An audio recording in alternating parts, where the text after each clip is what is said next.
Hola a todos, es una alegría estar con ustedes. Shalom nuevamente desde Guatemala. Eh, Teníamos ya algún tiempo de no estar en comunicación. Espero que este tiempo les haya servido para poner atención a todo lo que está pasando. Es realmente eh, una confirmación de lo que hemos venido hablando. Como yo se los he dicho, estudiar desde las capas del hebreo nos permite ver situaciones que no se ven o desde el español o desde el griego. Así que les mando un abrazo a todos. Sé que hay personas que están pendientes de las nuevas enseñanzas que damos acá. Así que les mando un abrazo a todos en Colombia, en Ecuador, en Venezuela, en Argentina, en Chile, en México, en Estados Unidos, en Centroamérica, en España, en Israel, Portugal, República Dominicana, El Salvador, por supuesto, pues nuestra querida Guatemala. Hay mucho que hablar, vamos a seguir hablando de Yeshua está regresando, lo he titulado así para poder tener un, un motivo de conversación con ustedes. La última vez que estuve con ustedes, estuve grabando con Kipa y les explicaba yo que mi Kipa fue un regalo que me dio un amigo israelita judío en Guatemala, cuya familia vive en Galilea. Así que la uso porque amo al pueblo de Israel, no porque sea judío, sino porque amo al pueblo de Israel y esta kipa no significa, digamos, para toda la gente que critica, la kipa no significa un tema religioso. Yo le explicaba la vez pasada que la kipa se comenzó a usar en Europa, se las ponían a todos los judíos para identificarlos en las calles, ¿sí? El espíritu antisemita, y entonces, entre más ridícula fuera la kipa, originalmente no era así, eran de diferentes formas, negras, por cierto, era más ridículo, entonces se burlaban de los judíos en Europa. Y fue cambiando hasta que llegaron, hay negras y hay de colores, este es de colores, depende si es sefardita o no, va a usar, o askenazi, va a usar diferentes, pero yo la uso porque representa, en el canal Revelación de Mashiach representa que en este canal amamos al pueblo de Israel, los respetamos, eh, y bueno, reconociendo, no somos antisemitas, sino los amamos a todos los judíos. No importa qué crean, al final de cuentas, tienen una historia de más de 3000 años el pueblo. Así que un abrazo a todos los israelitas judíos en el mundo. Y vamos a comenzar por ahí para comenzar a hablar de este tema. Vamos a hablar de la Epifanía, que las escrituras del Nuevo Testamento nos dejan ver. Así que nos ponemos la kipa en señal de mostrar en el canal que estamos en contra del antisemitismo, ¿sí? Hoy en la mañana, bueno, desde ayer en la noche, estaban en las redes sociales publicándose que próximamente va a haber una liberación de rehenes vivos y rehenes muertos para las familias de Israel. Y específicamente me llamó la atención, el padre de familia ha sido liberado recientemente, pero su esposa y sus nenas, al parecer, no está confirmado aún, pues han sido asesinadas. Desde el canal, dice que se ve los países que he mencionado y otros países que no mencioné, se ve esta grabación. No hay palabras para expresar el dolor de una familia destruida, no digamos de todos, pero este caso en particular, una bebita y una niña pequeña con su mamá. La última foto se le vio descalza en Gaza con sus dos niñas.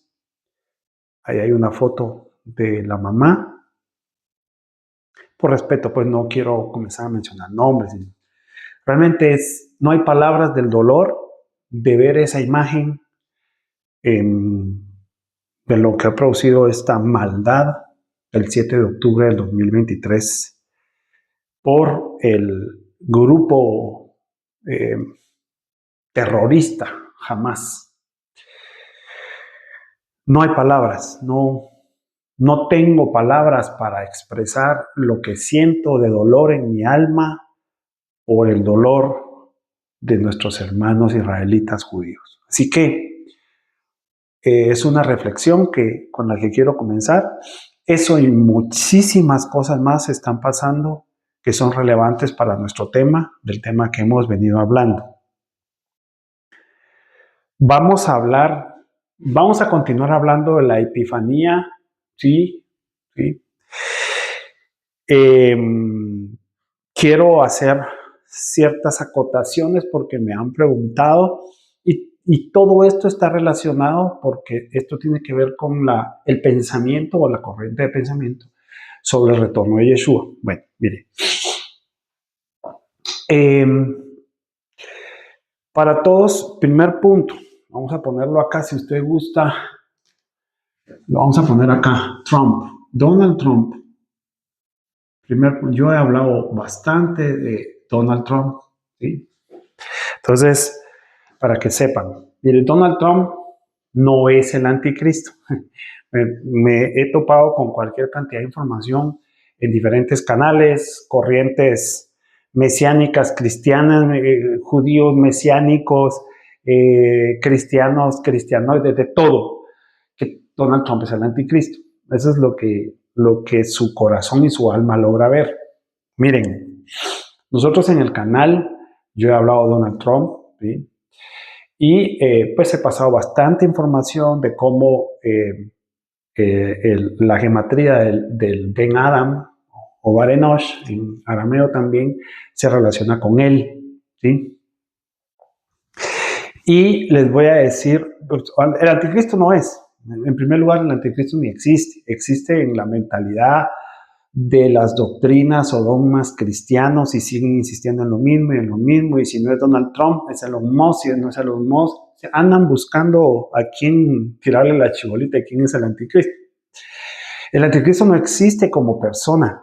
Las escrituras nos hablan de un sistema espiritual que es en contra de la Torá, de la Tanaj, de las escrituras. Y ese sistema sin Torá, sin Tanaj, es lo que en el término traducido al griego le llaman un sistema anti-Mashiach, anticristo. Pero en realidad es un sistema espiritual que está en contra de la Tanaj Torá, ¿sí? De las escrituras que al final hablan de Yeshua. Entonces, no es que exista una persona como anticristo, sino el sistema en contra de la Torá Tanaj, eso existe yo lo he explicado, con el Adam caído. Lo que pasa es que hay diferentes manifestaciones. Bueno, entonces, fíjese pues, este señor Trump, Donald Trump, no es el anticristo, bueno, ya lo expliqué, no lo es, pero sí estoy convencido de algo. Yo ya le dije a usted que él es una señal, y le puedo dar más razones, pero porque he grabado sobre él y podemos hacer una actualización sobre quién es Donald Trump.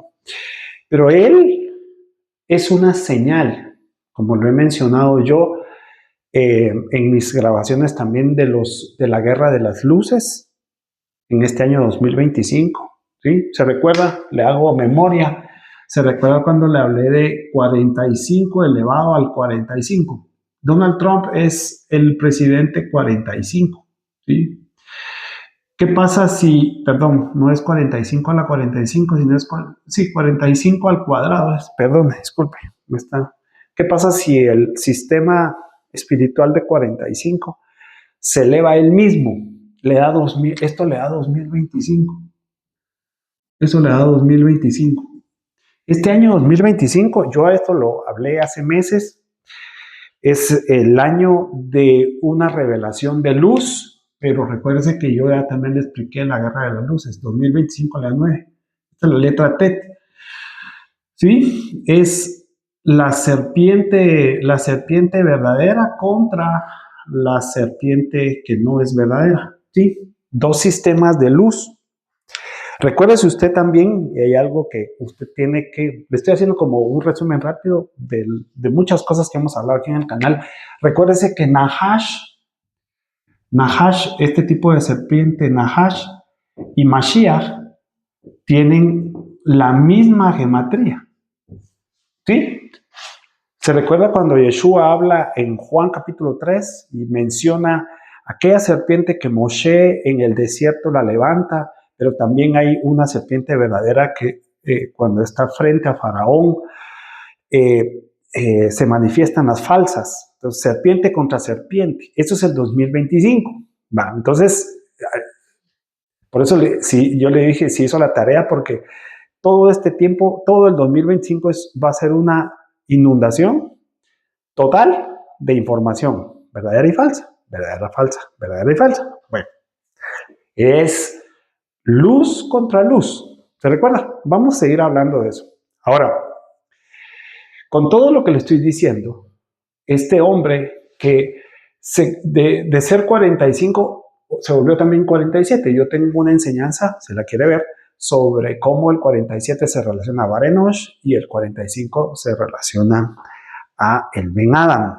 Pero son sistemas espirituales. Él está asociado a ese sistema espiritual, al sistema espiritual del Ben Adam. Ahora, pero hay que tener cuidado, porque si bien es cierto, él tiene que ejercer un mandato, y a esto quiero llegar. Fíjese usted que el mandato y la orden, ¿sí?, que él está llamado a hacer. No quiero entrar en más detalle en este punto, porque tendríamos que hablar sobre cómo es el tema de las unciones de Ruach. Eso es bien profundo. Entonces él tiene una unción, no de parte de ningún hombre, y si usted quiere, créalo o no crea, o no sé si usted cree que es el anticristo, pero aquí en el canal le voy a decir qué es lo que creemos. Él tiene una unción de Ruach, de parte de Elohim, parte de Yeshua, parte de todo un plan eterno. ¿Por qué la tiene él? No sé, ni me interesa. Yo no voy a juzgar al presidente de los Estados Unidos. A mí no me importa. Pero él, casualmente, está relacionado con el plan de restaurar al pueblo de Israel y a Jerusalén. Y usted conoce, digamos, cuando usted ve una tendencia de ascenso en las cosas, cuando le presentan una gráfica en el tiempo, ¿sí? Le presentan una gráfica y entonces la gráfica le muestra que en el tiempo va ascendiendo algo. Eso es lo que ha pasado con Israel y con Jerusalén los últimos 80 años, bueno, 77 años, ¿sí? Recién cumplidos ahora en noviembre. Entonces, en ascenso, Donald Trump participa del ascenso, ¿sí? Cuando es el presidente 45, él reconoce a Jerusalén, siendo presidente 45, reconoce a Jerusalén como la capital de Israel. Ese es un ascenso.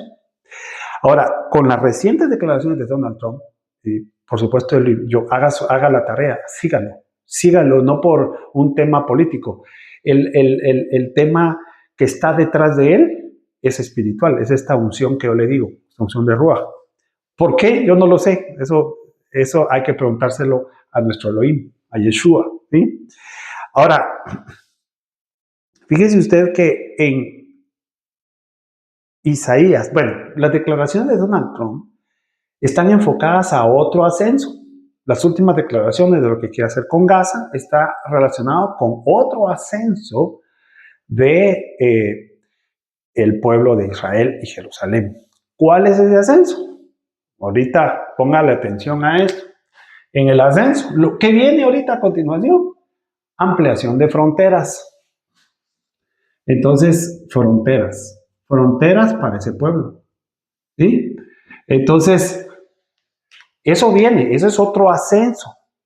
Entonces, posiblemente lo que vayamos a ver en los próximos meses, no sé cuánto tiempo se va a tardar, o puede tardar algunos años, puede tardar inclusive los años que él esté en la presidencia, no lo sé, pero la ampliación de fronteras allí, en la Franja de Gaza, o al lado del Líbano, ¿sí?, donde está la otra guerra, eso puede ocasionar y va a ocasionar una serie de enfrentamientos entre varios grupos. Egipto ya está metido prácticamente, bueno, no declarado abiertamente, pero todo lo que podemos ver ahora es que Egipto está metido hasta el cuello en esa situación. Entonces, Jordania, por supuesto, de otra forma, pero ampliación de fronteras sería el próximo ascenso de que Israel y Jerusalén podrían tener, pero eso es relevante. O sea, eso no es cualquier cosa, ¿sí? Entonces, se está levantando en el mundo, fíjese bien lo que le voy a decir, el sector islámico como país, pero también el espíritu del islamismo en Europa. Ponga atención a lo que le estoy diciendo. Entonces, los estados islámicos como país, por supuesto que están en contra de Trump e Israel, pero el espíritu, ese es el sistema, ¿sí?, que hablábamos al inicio, que le dicen anticristo, se está levantando en Europa, está en contra de Israel y en contra de Trump y los Estados Unidos. Entonces, fíjese, es increíble lo que está pasando en Europa en este sentido.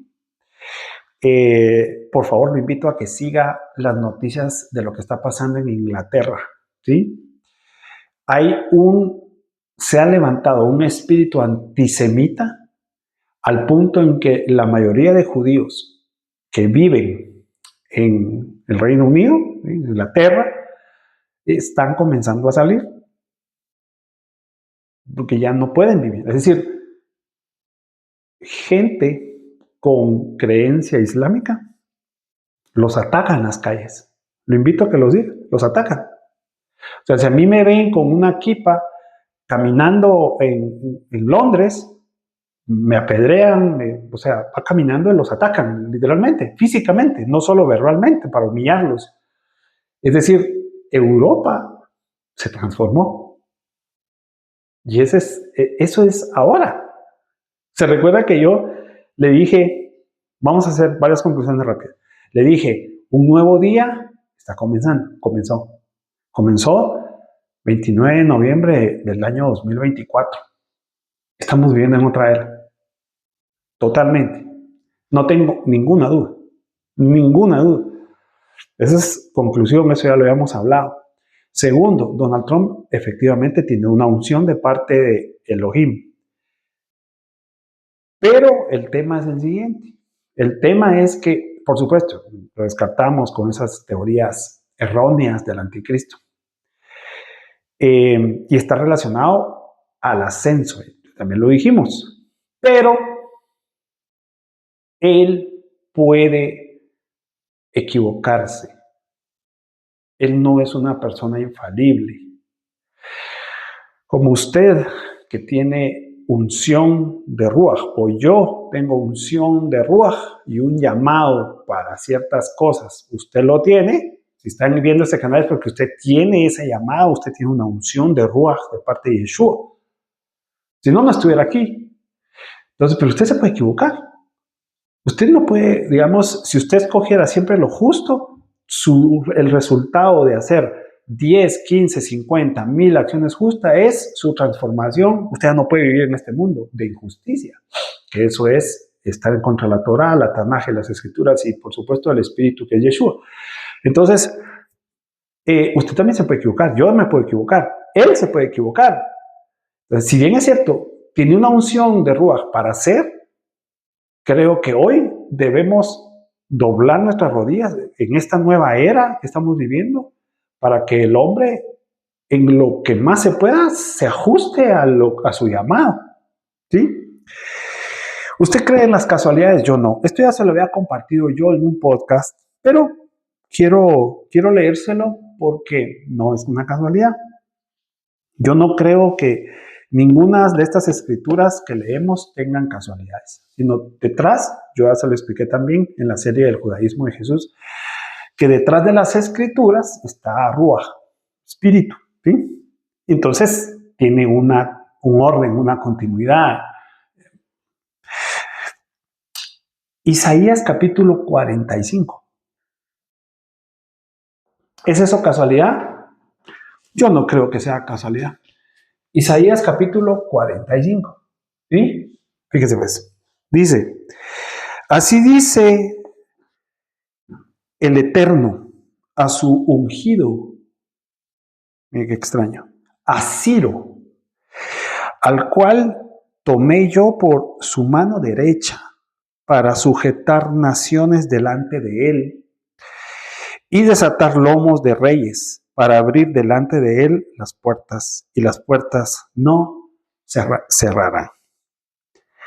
Entonces, dice en el llamado de Ciro, yo diré delante de ti, enderezaré los lugares torcidos, quebrantaré las puertas de bronce y haré pedazos los cerrojos de hierro. Y te daré los tesoros escondidos y los secretos muy guardados para que sepas que yo soy el Eterno, el Dios de Israel, que te llamó por tu nombre. Y sigue. Esta es una palabra que está dirigida a Ciro. ¿Sí? Esa unción que cayó sobre Ciro es la que yo creo que ha caído sobre este hombre, ¿sí?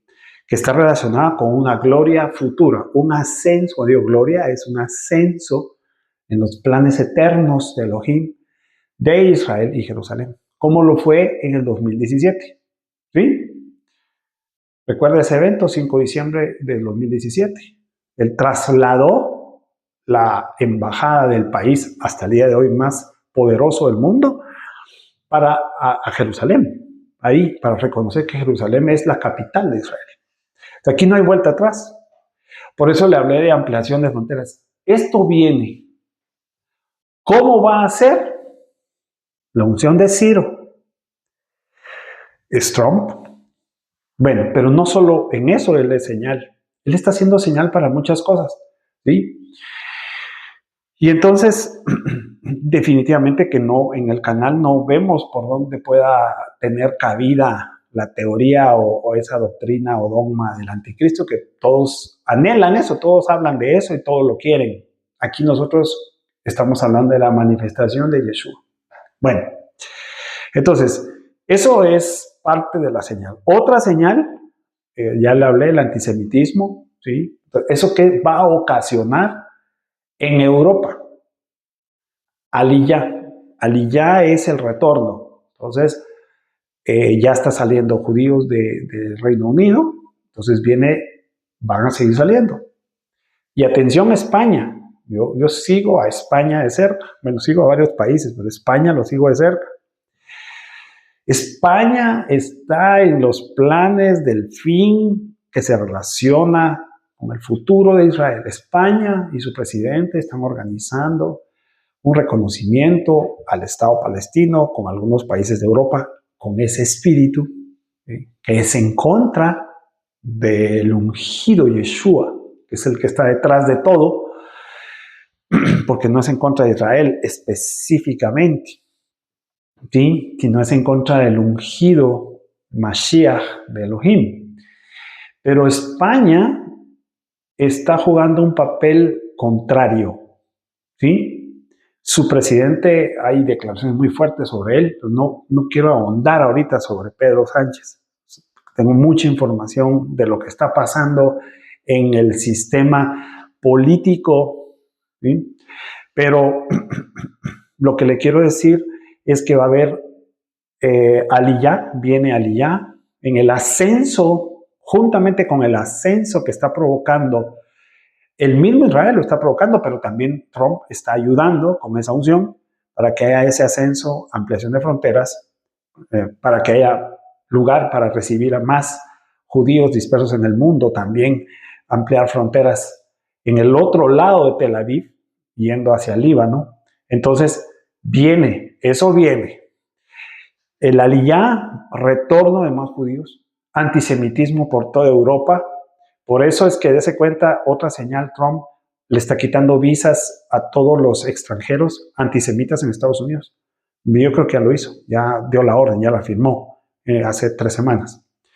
Entonces, le decía que él es señal en más cosas, no solo en eso, él es señal en más cosas. Por eso es que yo me atreví en una de estas grabaciones a decirle, mire, este Trump parece ser la última trompeta de aviso de todo lo que puede desatar y lo que viene. Creo yo, y se lo digo francamente, que este nuevo día que estamos viviendo es el día preparativo para todo lo que algunas profecías no cumplidas ahora se van a cumplir. No sé qué tan lejos, con todo lo que estamos viendo en el horizonte, pueda estar el levantamiento de ese grupo árabe que recientemente se reunieron para hablar sobre el tema de Gaza, para ponerse obviamente en contra de la decisión de lo que está planteando Netanyahu y Trump. ¿Qué tan lejos estamos que este grupo se levante y la profecía de Gog y Magog de Ezequiel comience a cumplirse? Entonces, contrariamente a lo que el cristianismo ha dicho, que Gog y Magog no sé cuándo, puede estar a las puertas. Gog y Magog, como podemos hablar de Gog y Magog en otra ocasión, pero como lo describe Ezequiel, con varias naciones acechando militarmente, políticamente, podemos estar a las puertas. O sea, no, por favor, estemos atentos, haga su tarea, esté vigilante. ¿Se recuerda? Mateo capítulo 25, no se duerma, no se quede dormido, no se quede dormida, esté atento y esté atenta, porque podemos estar a las puertas de ese evento. ¿A cómo va de rápido esto? Sí, podemos estar a las puertas. Bueno, entonces, eso es necesario decirlo. Otra señal, los incendios a principio de año en Los Ángeles, eso no es una casualidad. Piense, el mundo puede decir que fue provocado, que fue esto, que la sequía. Eso es una señal para el mismo Estados Unidos. Estados Unidos es señal de los eventos para Israel. Le invito un día, yo ya en esta serie hice algunas introducciones. ¿Usted sabe cuántos estados tienen los Estados Unidos? Estados Unidos tiene 50 estados. ¿Sí? No tiene ni más ni menos. 50 estados. ¿Sí? Estados Unidos tiene el símbolo del águila. 50. ¿Sabe cuál es la gematría de Ha-Adam? Ha-Adam. Ha-Adam. ¿Sí? Se la voy a poner acá. Esto es 1, esto es 4, esto es 40. ¿Sí? Y esto es 5. 44, 45. Ha-Adam. 50. Ha-Adam. El hombre típico que representa Elohim. 50 estados tiene Estados Unidos.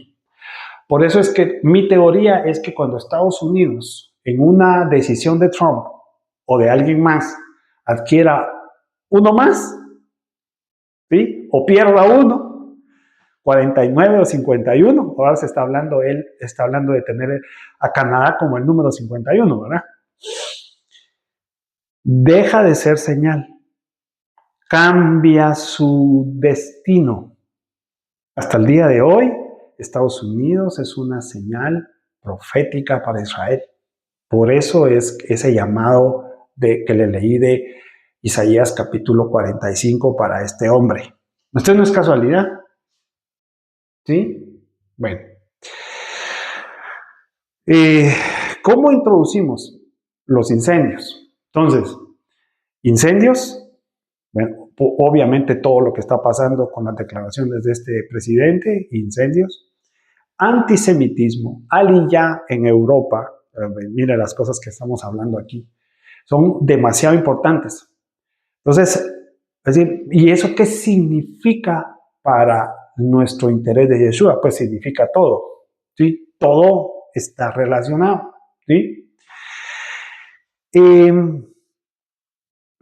En cuanto más nos alejamos de las doctrinas cristianas tradicionales que están basadas en suposiciones y están basadas leyendo una capa de griego a cualquier idioma, nos vamos alejando de las verdades que el hebreo y los que exponen, digamos, el mensaje desde el hebreo nos quieren transmitir. Uno de ellos fue Pablo, ¿verdad?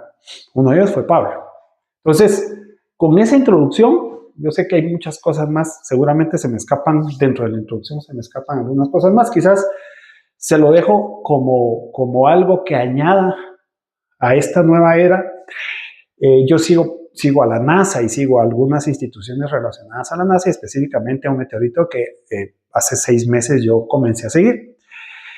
Y es el meteorito que está ganando la atención ahora, recientemente, y lo interesante de ese meteorito, que teóricamente podría pasar cerca de la Tierra en el año 2032, que tampoco es una casualidad, que pasara cerca en el 2032, es que está ganando, digamos, su porcentaje de probabilidad de que topara con la Tierra está creciendo, no está disminuyendo. Hace 2 días estaba en 2.6, hoy está en 3.1% su probabilidad de que tope con la Tierra. Entonces me va a decir, mira, te estás volviendo apocalíptico. Es que Yeshua habló de la apocalíptica, digamos, la palabra hebrea.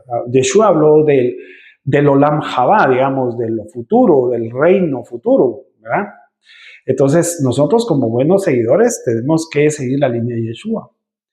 Entonces, hablar de ese evento futuro, que puede ser apocalíptico, es parte de todo esto. Entonces, el porcentaje de probabilidad de ese asteroide está creciendo. Entonces, lo puede leer, entra a nasa.com y ahí lo están. De ayer para hoy creció de 2.7 a 3.1 la probabilidad. Bueno, algo más al. Entonces, este es otro, miren, yo no gano, digamos, ¿qué gano yo con decirle esto? O sea, ¿qué gano yo eh, eh, a mi título personal con decirle, mire, ponga la atención a esto, Trump, los incendios, el asteroide? Pues la verdad es que yo no gano nada. Yo solo estoy aquí para trasladarle un mensaje que logro ver desde el hebreo y sus diferentes capas. Eso es todo. ¿Qué haga usted con lo que escucha aquí? Eso no es mi responsabilidad. Lo puede rechazar, apagar, borrar. Como la gente se suscribe, se va, haga lo que quiera. Que es libertad. Usted tiene la libertad de hacer lo que usted considere. Pero mi responsabilidad es trasladárselo. Ese es parte de mi llamado, trasladárselo. Entenderlo y trasladárselo para que usted esté atento y atenta a todo eso. No se deje sorprender. No se deje sorprender. Entonces, como no gano nada, entonces lo hablo con libertad. Estamos en un tiempo, en un día, según yo lo he explicado, en un día especial, que no es un día de 77 años. El día terminó ahorita en noviembre y comenzó otro. Pero ese día yo lo veo de 7.6, 7.7 años, más o menos. Es el tiempo que yo veo que este día va a durar. Es un día diferente, es un día totalmente distinto. Ahí después hablamos cómo llego a ese cálculo. Bueno, hablamos de Pablo. Fíjese, pues, entre las últimas cosas que nosotros hablamos era por qué Pablo y Siria son tan importantes. Lo que pasa es que le estoy preparando, yo me estoy adelantando a lo que le voy a transmitir paralelamente a esto, una serie relacionada a la revelación de Yeshua desde los diferentes, digamos, cómo lo narró cada grupo. Por ejemplo, Pablo, que se dice fariseo, cómo Pablo explicó a Yeshua desde el fariseísmo, ¿sí? Pero hay otro grupo, los esenios, cómo los esenios entendían cómo Yeshua se relacionó con ellos y dónde podemos encontrar mensajes de Yeshua como esenio. O, por ejemplo, aquellos judíos de la dispersión, ¿sí? Helenistas, digamos, de habla griega, pensaban y creían sobre Yeshua. Entonces son diferentes enfoques. O que está bien marcado el pensamiento de los esenios celotes. ¿Sabía usted que los celotes, celotes, celosos, eran esenios? Pero estos esenios ¿por qué se llamaban celotes? Porque ellos iban a las armas. Ellos eran esenios como en cuanto a la creencia de la Tanaj, pero eran tan celosos que iban a las armas para defender, pues, por supuesto, el templo y sus creencias. Entonces, hay ideas y mensajes desde la mentalidad esenio. Y para sorpresa mía, he encontrado muchos mensajes místicos que posiblemente en algún punto conectaron con Yeshua, que tiene que ver con el movimiento gnóstico que la iglesia le puso X. ¿Verdad? Pablo, volviendo a Pablo, Siria, Damasco, ¿se recuerda cómo comenzó el nuevo día? Con que Siria ahí comenzaron las señales. Entonces, y ahí comenzó el mensaje más profuso del Nuevo Testamento expuesto por un fariseo de Damasco, Siria, llamado Saulo. ¿Sabía usted que Saulo? Eso se lo vamos a ver en esa serie. La estoy preparando para nosotros, para todos los suscriptores y todos los que siguen el canal. ¿Sabía usted que Saulo en realidad se cambió a Pablo porque él, siendo un ciudadano romano como Saulo de Tarso, ¿sí? Quiso él en su interior expresar que él dejaba de ser libre como Saulo para volverse Pablo, que significa un nombre como pequeño, para volverse esclavo de Yeshua. Fíjese, él siendo libre en el Imperio Romano, se vuelve esclavo de Yeshua. Y por eso él ahora cambia de nombre y se llama Pablo. Pablo, que él se define como un fariseo. Hay cosas que tenemos que hablar porque si usted y yo logramos entender esos pensamientos sobre Yeshua, se nos va a hacer más fácil esto que tengo en la pizarra. Entender el mensaje griego, ¿sí? Que tiene que ver, lo que pasa es que hay capas, miren, hay capas.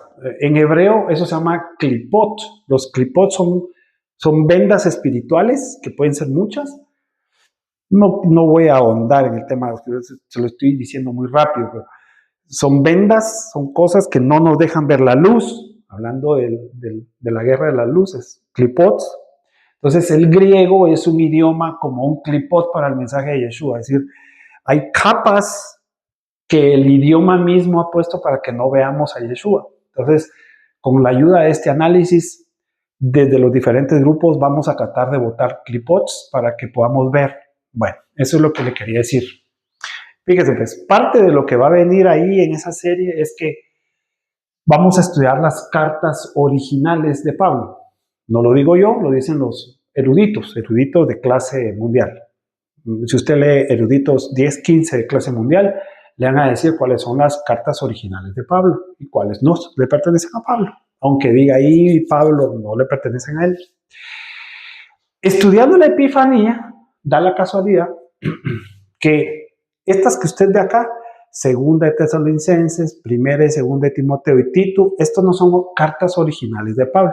Obviamente en el Nuevo Testamento y la iglesia dijo que Pablo aquí, los eruditos dicen, esto no es de Pablo, ¿sí? Es de alguien más, pero no es de Pablo. Perdón que yo le estoy golpeando esto. Es de alguien más, pero no es de Pablo, ¿ok?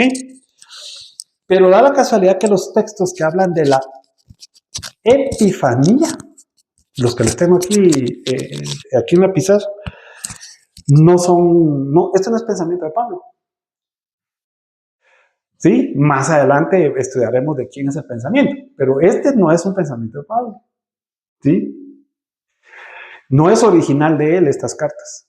Por lo tanto, lo que se habla de Epifanía es pensamiento de otro grupo. ¿Sí? Ok, bueno. No sé cuánto tiempo llevo, pero estoy perfecto. Fíjese pues. Entonces, Epifanía o Epifanías. ¿Sí? Aquí se lo tengo en griego, Epifanía, Epifanías, que desde el griego se traduce como una aparición, una manifestación o mostrar la gloria, ¿sí? ¿Dónde podemos nosotros, digamos, buscar para encontrar la epifanía? Podemos encontrar su origen de la palabra en que realmente significa brillar, significa aparecer. Esa es como que la esencia de epifanía, ¿sí? Un poquito de antecedente. Usted ya ha escuchado, y si usted es un estudiante, si viene del cristianismo o no, se lo comunico. El cristianismo cree que la epifanía está relacionado con la segunda venida, se dice, segunda venida de Cristo. Pero en realidad, eso es una teoría. Eso no es, hablando de clipots, eso es una teoría cristiana que muchos han vuelto dogma. O sea, si usted dice algo diferente a eso, que la epifanía no es la segunda venida de Cristo, entonces dice que uno es un hereje, ¿verdad? Entonces, eso es una teoría, eso es algo que el cristianismo se ha venido inventando durante los años. Entonces, hablar de epifanía es hablar de la segunda venida de Cristo. Ahora, hay textos que sí hablan, pero no son estos, que hablan de una segunda aparición o venida, que hay que ver qué palabra están usando, no están usando epifanía. Y si dice segunda, hay también que investigar, si no estoy mal, es Hebreos. Ahora, eso es una teoría basada en pensamientos cristianos durante muchos años. En realidad yo no creo en la teoría de la segunda venida como se expresa en el cristianismo. Aquí lo que tenemos que elucidar si epifanía, porque parte de la teoría cristiana es que dice que la epifanía es una venida, dice, una venida pública, ¿sí? Y entonces hay una serie de ideas que agarran de cualquier texto y de cualquier pensamiento y lo comienzan a unir. No importa qué pensaban, si yo le contara qué pensaban los esenios sobre la apocalíptica, es una cosa maravillosa. ¿Qué pensaban los fariseos? Eso es otra cosa. ¿Qué pensaban los judíos de habla griega? Es otra cosa. Eso hay que entenderlo. Y cada uno de esos grupos tiene escritos.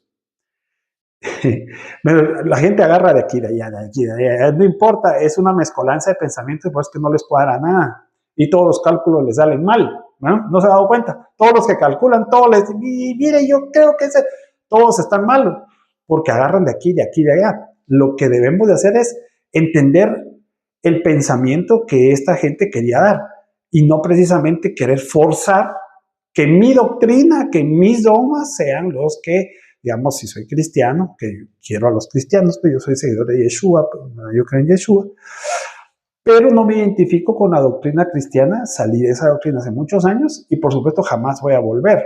¿Por qué? Porque conozco el hebreo y sé por dónde van los tiros, diría un amigo. Entonces fíjese pues, cuando para trasladar esto a digamos, esta teoría cristiana, a esto que yo les quiero explicar sobre la epifanía, personalmente creo, y lo hemos estado hablando, después vamos a estudiar parusía, fanero, que nosotros no hemos comprendido porque el griego y todas las teorías, dogmas, doctrinas cristianas de cualquier género nos han desviado la mentalidad a que hay una primera y una segunda venida de Yeshua. Entonces, mi posición es que Yeshua ha venido muchas veces. ¿Sí? La primera, eso es bien importante. Yeshua ha venido muchas veces. ¿Sí? Cuando Yeshua está, y la segunda cosa bien importante, lo hablamos al inicio de cuando comenzamos a hablar de parusía, fanero y epifanía, les dije, Yeshua en Mateo 24 está hablando de la era mesiánica, que no hemos entendido en el cristianismo. Lo que no hemos entendido es la era mesiánica. Fíjese que hay un pensamiento fariseo. Pablo habla de una revelación que él tuvo, Pablo, entre Primera de Tesalonicenses. ¿Sabe cuál es el primer escrito cristiano sobre Yeshua? Reconocido por eruditos. Ese es un grupo amplio de eruditos. Es la primera carta de Tesalonicenses que es original de Pablo. Saulo, Pablo. Y luego la carta a Gálatas. Años 50, años 54, años 55 de la era cristiana. Pablo por ahí está hablando de una revelación que él tuvo. Es muy interesante. Lo vamos a exponer en la otra serie, para entender ese pensamiento fariseo. Tengo mucha más información que no le puedo compartir, porque si no voy a comenzar a mezclarlo, pero lo que le quiero decir pues es que hay pensamientos de la gente que originalmente lo vio y lo interpretó y así lo escribió, y encima de eso venimos y lo comenzamos a interpretar como queremos. Entonces hay que tener cuidado. De ahí vienen todas estas, digamos, falsos cálculos, falsas teorías y mal entendimiento de Yeshua y su movimiento. Volviendo al punto, precisamente no entender la era mesiánica. Entonces, al parecer, lo que nosotros no hemos entendido y deberíamos de entender es que la era mesiánica, donde debería de suceder la parusía y la epifanía, ¿sí?, según los escritos, tiene dos partes. No que tenga una y segunda venida, sino que, por ejemplo, si comenzamos a hacer un recuento, que lo vamos a estudiar en fanero y parusías, entonces, porque no es parusía, ya lo dijimos, parusías, vamos a ver varias venidas o manifestaciones. Por eso le hablé de lo que significa epifanía, de Yeshua, ¿sí? El tema es cómo viene. El tema es cómo viene, ¿sí? Entonces, yo me he enfocado en estudiar la parusía de Yeshua como ruach, como espíritu. Pero eso lo hemos vivido. Lo hemos vivido desde los últimos 2000 años. Entonces, parusía de Yeshua, en mi opinión, han habido los últimos 2000 años. Porque ¿quién es el que le habla hoy a su mente y a su ruach? Yeshua, por ruach. Él está con usted en esta era mesiánica. Y le voy a decir por qué. Y eso lo vamos a estudiar en la otra serie. ¿Por qué Yeshua ha tenido parusías por ruach? Porque desde la perspectiva celote o celotas, esenios celotes, tuvo que haberse implementado un malhut, un reino, cuando Yeshua estuvo en el año 28, 29, 30 en Jerusalén, pero no sucedió. Contrariamente a eso, vemos que Yeshua, después de haber vuelto a la vida, muere y vuelve a la vida, y luego Pablo y otros creyentes hablan del malhut, pero un malhut que no está relacionado con la implantación de un gobierno desde Jerusalén al mundo, sino un malhut que está adentro. Entonces el malhut se implantó. Pero según los celotes, el pensamiento celote lo siguieron buscando. Vamos a hablar sobre lo que pasó con el movimiento celote, esenios celotes, que creían que Yeshua era el Mesías. Pero ellos continuaron porque su pensamiento era un reino exterior, un malhut desde afuera. Y siguieron intentando. Y ahí vamos a ver la historia. ¿Qué pasó después? O sea, sucedió en el año 70, pero después siguen y continúan. Pero todo ese tiempo, hasta el día de hoy, el malhut que Yeshua implantó está dentro. Y entonces ese reino que es Ruach, ahí está él. O usted me va a decir, si usted no es creyente en Yeshua, o es creyente en Yeshua, ¿no está él con usted? ¿No está él por Ruach con usted? Bueno, eso es un tipo de parusía, porque es su presencia. Por eso es que, ojo con las traducciones desde el griego, o sea, capa, clipot. Entonces, si no fuera así, si no hay parusía los últimos 2000 años, y si no reconocemos que la era mesiánica tiene una implantación del reino adentro y luego exterior, entonces no hemos entendido qué ha pasado los últimos 2 años con el malhut. Y entre paréntesis, y esto es bien importante, no es una, y por favor no lo tomen a mal, porque hay mucha gente que me escribe molesta que por qué hablo así el cristianismo, pero es la verdad, señores, perdónenme, pero es la verdad. Yeshua, su centro, su esencia del mensaje fue el Malhut. ¿Sí? Ahí después yo ya le he adelantado muchas cosas, pero se lo voy a decir bien claro. Yeshua tenía un pensamiento esenio del Malhut, no celote. Esenio del Malhut, un Malhut que restaura el sacerdocio. Pero ahí en el pensamiento Señor se lo he compartido, ahí se cree en dos Mashiach, en dos Mesías. Pero si usted se da cuenta en las escrituras que nos quedaron, no se mencionan a los esenios. No es casualidad, es que Yeshua viene de una escuela esenia como Yohanan el Inmersor, ¿sí? Del desierto, de Qumran, ¿sí? De toda esa, de ahí viene ese pensamiento. De hecho, vamos a estudiar en esa serie las enseñanzas esenias de Yeshua en los evangelios. Se va a poner bien interesante. Porque es un mensaje místico, los esenios son místicos. Yeshua lo era, exactamente así. Por eso es bien importante que me acompañen en la próxima serie que yo le estoy preparando, se va a poner buenísimo. Vamos a entender muchas cosas, pero lo que tenemos que entender es que la era mesiánica tiene dos partes.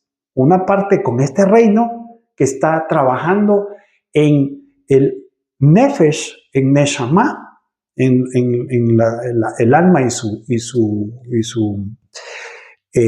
pareja, o el alma y su gemelo, alma y alma gemela, Nefesh y Neshama. Entonces ahí está trabajando. ¿Pero quién lo está haciendo? Yeshua. Por eso es que Pablo, hablando de Adán, en 1 Corintios 15, 45, 46, 47, habla de que el último Adán es un ruaj vivificante. Entonces, el último Adán ya se manifestó. Y eso es lo que Pablo comienza a hablar como una revelación. Me va a ver qué interesante. Entender la era mesiánica en dos partes. Cómo el reino ha venido y cómo el reino se va a manifestar. Finalmente se tiene que manifestar un reino exterior, pero todavía estamos en la etapa de un reino interno. Esa es la revelación, una de las razones que Pablo dice que él tuvo, que él como fariseo logró ver, pero dice que, oiga, y esto está en los primeros escritos, en los años 50, logró ver que la era mesiánica tenía dos partes. ¿Verdad? Entonces, nosotros tenemos que reconocer que Él ha estado con nosotros, ¿sí? Él ha estado con nosotros, sus parucías, Él nos ha acompañado, tal cual la cajal en el desierto, que dice el libro de Shemot, estaba Él, dice, con fuego o con una nube, dependiendo cómo era, si era de día, era de noche, había mucho calor, etcétera, acompañando a la cajal, ¿sí? Original, y solo hay una. Y aquí quiero hacer un paréntesis que por estar, usted me interrumpe, no le termino de contar esta historia. ¿Cómo es posible? Y quiero que lo medite porque eso viene en lo que yo tengo que afirmarle. Miren, ¿cómo es posible que el mensaje de Yeshua fuera Malhut, es decir, reino? Hay mucho que hablar sobre el Malhut, ¿sí? Pero en el tiempo, los últimos 2 años, el mensaje de él era ese, ¿sí? Pero, ¿qué pasó con el Malhut? El mensaje de Malhut es el de todos, el de Yeshua, el de Pablo, el de los helenistas, todos hablan de Malhut. ¿Y qué pasó con el mensaje?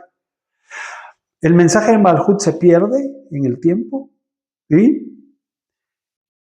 Y surge algo que se llama iglesia.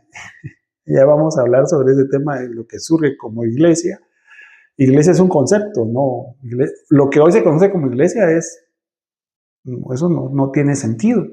Porque la cajal, que es la palabra congregación del desierto, en todo caso, esa es la verdadera iglesia que está pasando su recorrido, ¿sí? Pero no este concepto. Y le voy a dar una prueba. Le voy a dar muchas, pero le voy a adelantar una. En las escrituras usted va a encontrar, mejor dicho, Israel y Jerusalén como señales de los eventos que el mismo Yeshua habló. Pero Yeshua no citó a ninguna iglesia como algo, como señales de eventos. Es que no existe una organización como iglesia. digamos, que sea señal, ¿no? Pero sí, Israel y Jerusalén. Por eso me da, pues, pena al final, pero no me importa que los demás piensen que Israel, hay muchos que se tratan a decir que Israel no es, digamos, no es señal, ni Jerusalén es señal.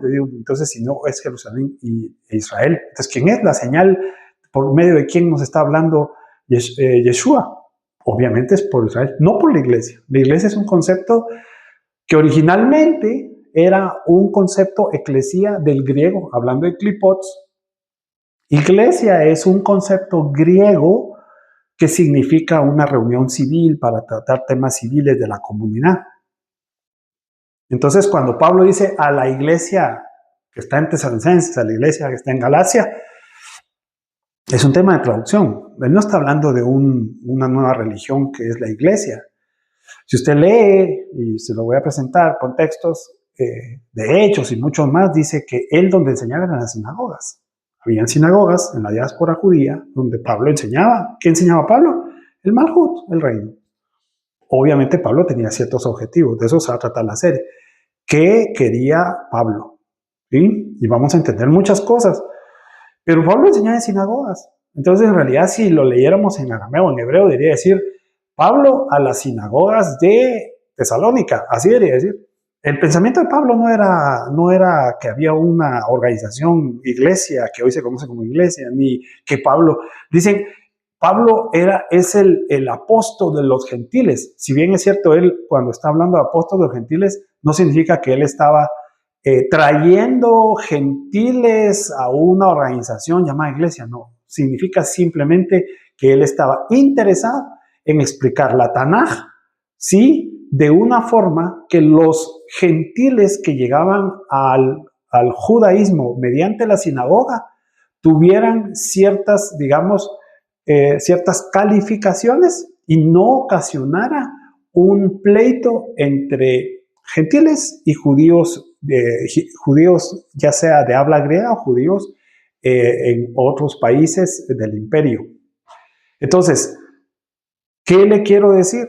Lo que le quiero decir es que estos textos que hablan de la epifanía no son un pensamiento de Pablo, ¿sí? Si usted lee 2 de Tesalonicenses 2.8, Primera de Timoteo 6.14, Segunda de Timoteo 1.10, Segunda de Timoteo 4.1, Segunda de Timoteo 4.8, Tito 2.13, si bien es cierto, están hablando de un evento de epifanía, como una aparición.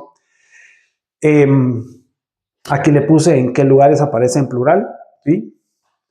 Y lo más sorprendente de la palabra epifanía de los escritos griegos es que no tiene una palabra hebrea directamente relacionada, ¿sí?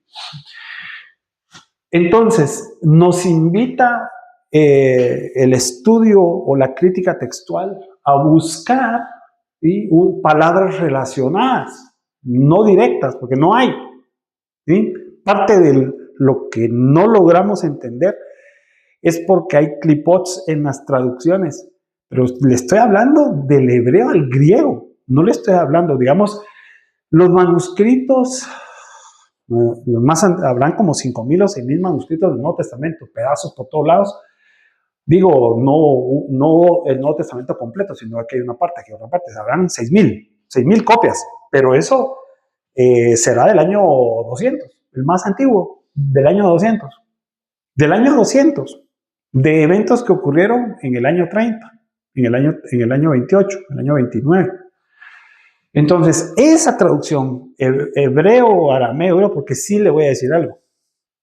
Estoy convencido que, oiga, esto es bien importante para los estudiosos, estoy convencido que existió un Mateo hebreo.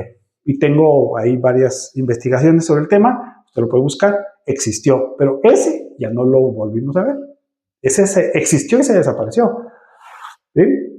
Hay originalmente un Mateo hebreo, ese ya no lo conocimos. ¿Sí? Hay creyentes en Yeshua, de comunidades de Jerusalén, digamos que son muy antiguas, que usaban un Mateo hebreo y la Tanaj. Esos eran sus digamos, su marco teórico. ¿Sí? No existía, por supuesto, todavía el Nuevo Testamento, pero el Mateo hebreo sí existía. ¿Sí? Pero ese se perdió. Ahora, el que nosotros leemos en nuestras Biblias es un Mateo que viene de esas copias que le digo del año 200, copias griegas. ¿Sí? Copias griegas. Eso es lo que hay. Entonces, cuando usted comienza a comparar la palabra griega epifanía, y no va a encontrar una que encaje con el hebreo, pero sí, digamos, la crítica textual nos dice cuáles podrían ser. Puede ser kabod, kabod en hebreo, kabod, con gematría 32, ¿sí? O ra'a, ¿sí? Ra'a, con gematría 206, ¿sí? Esta kabod es como una especie de luz, kabod, una especie de luz, y está señalando a una luz como la que mostraba la aparición de Dios, entre comillas, a la cajal en el desierto. Esa luz, ¿sí? Kabod. Muchos lo traducen como gloria. Por eso es que aquí le saqué algunas traducciones de la palabra epifanía y en alguna de estos textos le voy a decir. Por ejemplo, en 2 de Tesalonicenses 2:8 dice el resplandor de su epifanía, resplandor como gloria, ¿sí? Pero resplandor todavía lo pone más entendible. Todavía gloria es una palabra, kabod es una palabra hebrea más profunda, ¿sí? Porque kabod puede significar, mire pues, aquí hay un misterio que vamos a comenzar a develar de una vez, que está relacionado a parucía y a epifanía, y es la nube, ¿sí? Entonces, Pablo lo explica a los tesalonicenses en los años 50. Pablo habla de la nube, ¿sí? Pero lo que le quiero anticipar es que sin nube no hay gloria, ¿sí? Entonces, la nube le voy a decir que es la nube, para que de una vez dejarle tarea. La nube es un portal. La nube es un portal. ¿Y qué hay detrás del portal? Gloria, kabod, ¿sí? La nube es una puerta, es un portal hacia los Shamaim. ¿Y qué hay ahí? Gloria. Hay kabod. A esto está relacionado, no es que sea exactamente eso, pero traduce el resplandor de su epifanía. También le voy a decir, Tito 2:13, tiene sentido, Tito 2:13 dice, manifestación de la gloria, manifestación de la gloria. Por eso, cuando usted comienza a ver los términos hebreos, ¿sí? ¿Sí? Cuando habla de Ra, aparecer, por ejemplo, y manifestar la gloria, nosotros ¿qué tenemos que entender? Nosotros tenemos que ir entendiendo que tal vez nosotros no vamos a poder ver una silueta física de un hombre, pero sí vamos a poder ver la gloria de Yeshua. Por eso dice su manifestación de la gloria. Hay mucho que decir sobre lo que realmente puede suceder en la Epifanía. Pero hoy en la parucía no podemos negar, o en sus parucías, que Él está con nosotros. Pero dígame si Él está en un cuerpo físico, Él se ha manifestado de otra forma. Yo se lo he estado diciendo, Él se transformó. Mire que he encontrado algo, no sé cuánto tiempo tengo, pero he encontrado algo, como les decía, hay muchas cosas que le tengo que decir, pero encontré que hay un manuscrito, si no estoy mal, de los años 500 o del año 800. Un manuscrito encontrado. Qué bueno que esos manuscritos se encuentran. Dice que entre las cosas que dice el texto del manuscrito, ahí lo vamos a ver despacio. Tengo tantas cosas que decirle. Dice que Yeshua, Jesús, tenía el poder de transformarse físicamente. Miren lo que dice este texto. De origen gnóstico, por cierto. Pero le quiero decir que ese texto, porque no me lo estoy inventando yo, le puedo dar todas las referencias del caso. No sé si es, no recuerdo, año 500 o año 800. El punto es que tiene contexto en lo que leemos de Yeshua en los evangelios. Muchos pasajes, dos rápidos. Los que van caminando hacia Maús no lo reconocen, pero es él. La mujer, si no estoy mal, hay un texto que habla que María Magdalena en Juan lo ve y no lo reconoce. En Juan hay unos discípulos que están en la barca, se acercan a la playa, lo ven y no lo reconocen.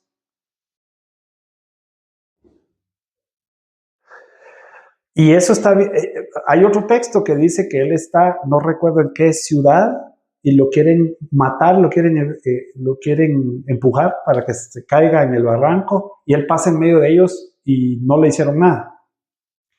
Y si seguimos buscando, vamos a encontrar. ¿Qué es lo que le quiero decir?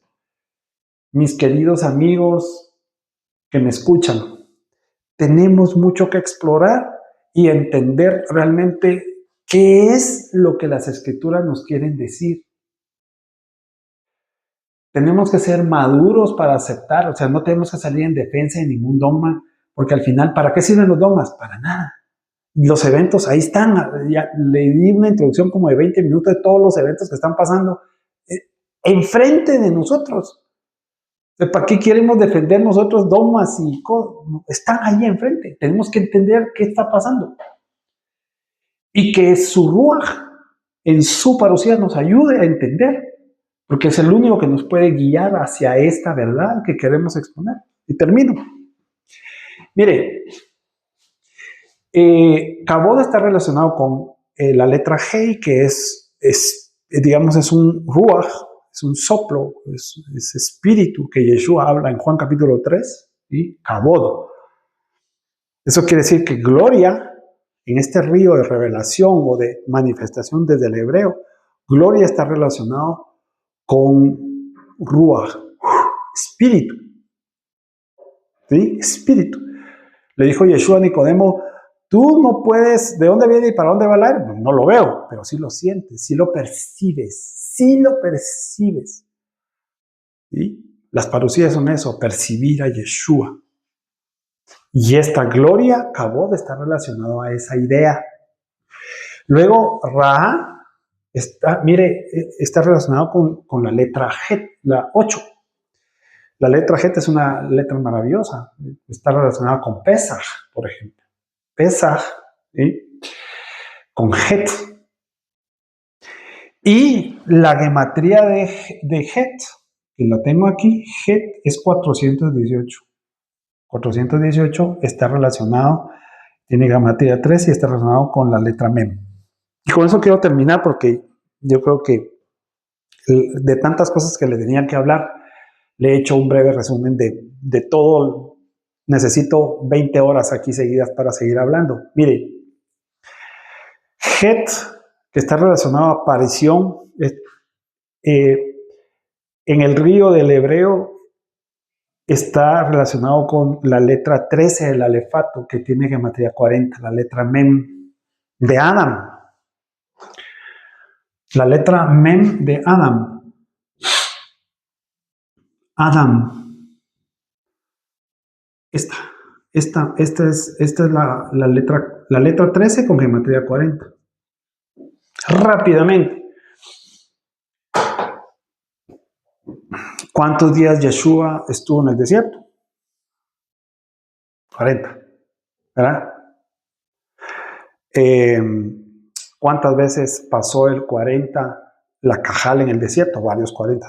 40 está relacionado con Moshe, pero Moshe también está relacionado con el 40, no precisamente porque pasó varias veces 40 en el desierto, sino porque la Mem está relacionado con Mayim, que son aguas, y él fue salvado de las aguas, abrió y partió las aguas en dos.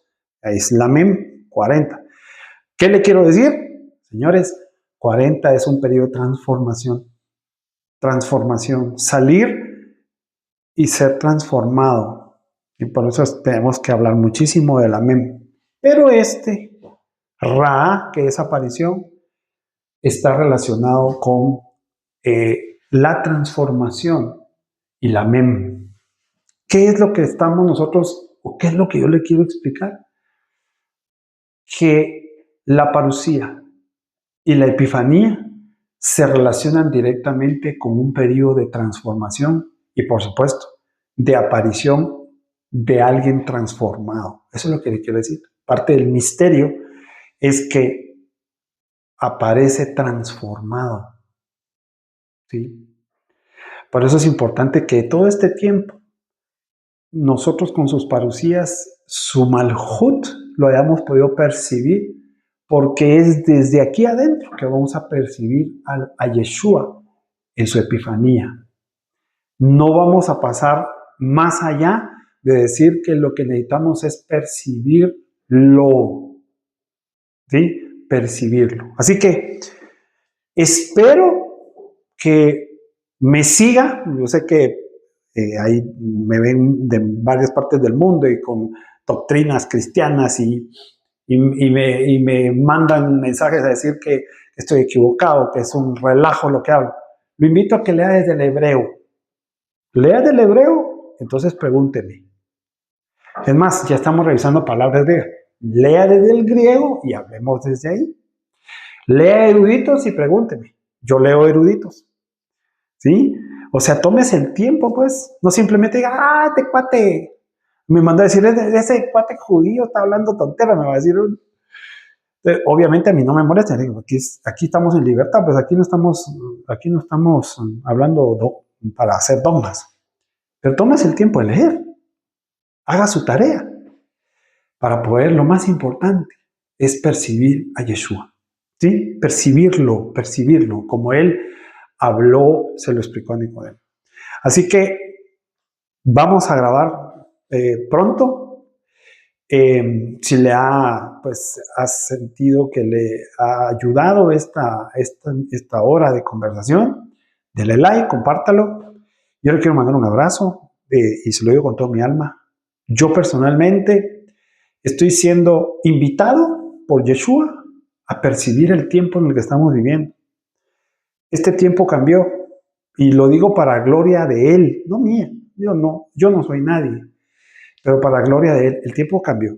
No estamos viviendo el mismo tiempo desde el 29 de noviembre. Por favor, apercíbase usted, más allá que diga, mire, que no sé quién, usted, yo obviamente estoy aquí porque siento que Yeshua me impulsa a trasladarle lo que he venido investigando desde el hebreo, griego, etc. Pero usted también haga lo suyo. Abra el mar. Yeshua me acaba de hablar sobre cómo Moshe abrió el mar. Abra su mar. Experimente su transformación. No estamos viviendo al mismo tiempo. Abra su mar. ¿Con qué? Con la vara que le dieron. La vara significa el poder de Yeshua sobre usted. Esa unción que leímos, que le dieron a Ciro. Hay una unción para usted, para mí. Use su unción para percibir a Yeshua. Olvídese de lo terrenal. Olvídese. Y dicho sea de paso, todos los que hablan de la segunda venida de Cristo, hablan de la segunda venida de Cristo, pero cada vez tienen más templos, cada vez tienen más plata, cada vez tienen más poder, como que no encaja algo ahí, ¿verdad? Utilice su vara para abrir su mar, lo imposible. Yeshua está con usted. Él le ha ministrado los últimos años. Y lo quiere seguir ministrando, lo quiere seguir bendiciendo. Yeshua está ahí con usted. Ese se llama parusía, su presencia. Es Él, no es nadie más, es Él. Abra su mar y utilice su poder, su unción que Yeshua le ha dado. Percíbalo. Así que hago una oración. Yeshua, manifiéstate a aquellos que me ven, los que no creen, que puedan percibirte, tu presencia, tu poder. Manifiéstate a ellos y prepáralos para todo lo que viene. Transforma, mételos en la mente de transformación y a mí también. Transfórmame, transfórmanos. Amén. Lo veo pronto.